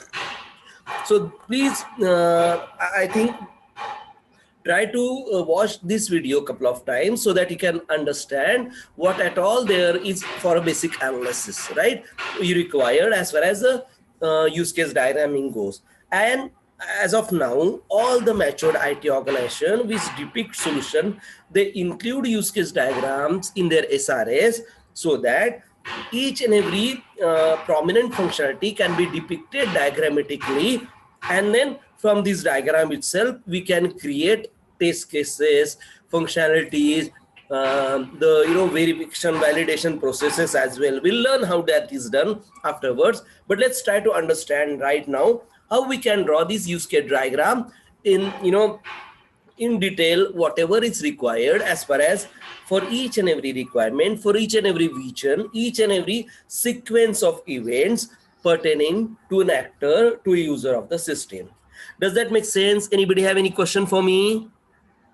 Yes, sir. I have a question. So this use case diagram is not for one particular use case, right? It depicts the whole system. That's right. Right, because I was just confused with the terminology because it is the use case. So I thought it is for one particular use case. No, ma'am. No, use case is just a single, right? Why I try to depict it what use case, because if you understood one use case, you can draw for 10. Believe me, that's how I think through. So whenever you're doing use case diagram for, let's say, a login, right? And if you do those include, exclude as well, I can understand, the use case diagram to a level, whatever is needed for a business analyst. That's my way of thinking if the knowledge has been conceived by you up to a required level. Does that make sense, ma'am? Yes, sir. So it is, it is not for one particular use case. It is the generalization of the whole system which we have. That's right. And I can depict use case diagram for each and every actor interacting with the system. There are use case diagram depicting database or a scheduler as an actor. Okay, right? We have backups in the evening, in the night. We can depict those what we call RTC, real-time clock in the system, which take or initiate the backup, right? So there are system by itself is an actor because it does certain thing on its own when at certain time, those kind of scenario. But I don't want to complicate, confuse everybody else. So let's try to understand a customer or a private actor who starts the sequence of an event and who take it to a completion. So we want to depict whatever sequence of activities happening within the system, within the box, within the scope of application. So my requirement scope is limited to that rectangular box, right? And this is what the best use of tool I can do, use of use case diagramming tool I do normally as an analyst. Does that make sense? Yes, so our rectangular box will have all the requirements, right? Like the make That's right. transfer fund, check the balance, right? That's So right, these are madam. the different requirements which I have. All these requirements will come in under the single box, right? That's right, ma'am. I can have so many boxes listed on one page after another. Okay. So I have separate use case diagram for each and every of the functionalities or each and every execution within the system on separate pages for a separate actors, even for separate use case as well. And then I can go on in depth as much as I want. But right now, I want to just build a high level flow of system, right? So we are going to restrict ourselves to the basic categorization of a sequence of event and basic exception which we want to depict. That's what we are limited as far as use case diagramming for an analyst goes. Okay, yeah. Thank you. Great. So use case diagram show a system or application when they show the people and organizations interacting with them or the other system interacting with it. So finally, they show a basic flow of system or application does within that rectangular box. That's called scope of a system, right? Then we have UML diagram show a system or applications. They show people and organizations or other system that interact with them. So the box and the relations is basically interaction. The primary actor and the secondary actor is interactions. Now left hand side is always primary actor, right hand side always secondary actor. That's how we differentiate. Normally I go with single primary actor and single secondary actor, but I can have multiple secondary actor also. Normally I don't have multiple primary actors. If you're, that's a standardization, that's a basic practices, right? There's no right or wrong. I can think the way I like, but to convey it to the others, I need to follow certain set of rules, certain uniformity. So I follow these rules. Left hand side single actor, primary actor. The right hand side can be many actor, normally one actor, and there's one box which represent the solution, the solution or the boundaries of solution, scope of solution. Have you understood these things? Yes, sir. Great.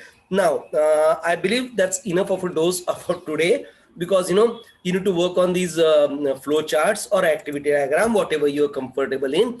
Please draw these things. Please take a time and draw these diagrams, right?